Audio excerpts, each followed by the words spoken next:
Well, her son was shot and killed in 1996. She thought police found the man who pulled the trigger. In fact, he was convicted and served years behind bars, but was recently pardoned by Governor Mike Dewine. Now the victim's mother is spending her days searching for the real killer. Here's I-Team reporter Christina Williams with this week's Case Files.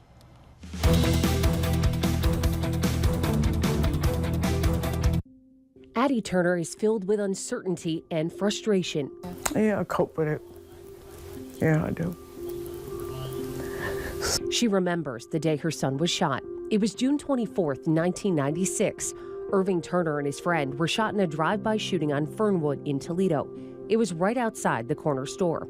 According to police and medical reports, the bullet hit Turner in the mouth and lodged in his spinal cord. He died months later on September 10th, 1996. A witness told police Willie Knighten Jr. was the shooter, and he was later charged with murder and attempted murder. He was tried and convicted, sentenced to 18 years to life. But Knighten appealed, repeatedly denying he was even in the car that night. Knighten was later granted clemency by Governor Ted Strickland in 2009. And in 2022, Governor Mike Dewine issued a full pardon. To this day, he maintains his innocence. I didn't commit the crime. I wasn't there. I had nothing to do with it. And that's just the facts. But the question remains, who killed Irving Turner? Addie Turner is pointing a finger at the doctors who cared for her son. She has stacks of documentation from the moment of the shooting all the way up until her son's death at a care facility in Springfield, Ohio.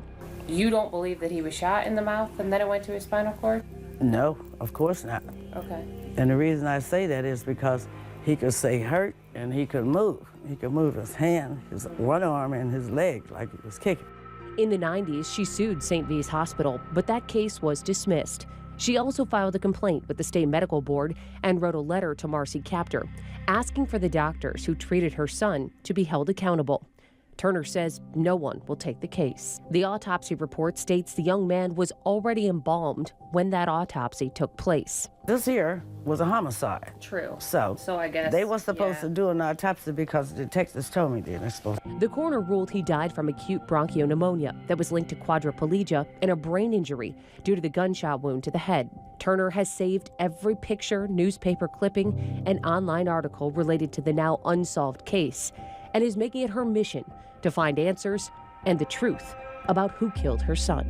I want to try to get some justice for my boy because I had been trying to get the detectives to do something about this, and they said, well, two people can't be done killed the same person unless they together. Knighten's case is currently under review by the new Lucas County Crime Integrity Unit, and while he was pardoned, he was not exonerated for that crime.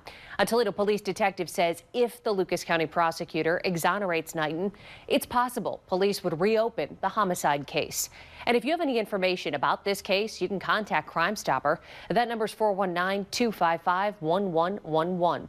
And if you have an unsolved case that needs attention, all you have to do is email me, casefiles@13abc.com. Reporting for the I-Team, Christina Williams, 13 Action News.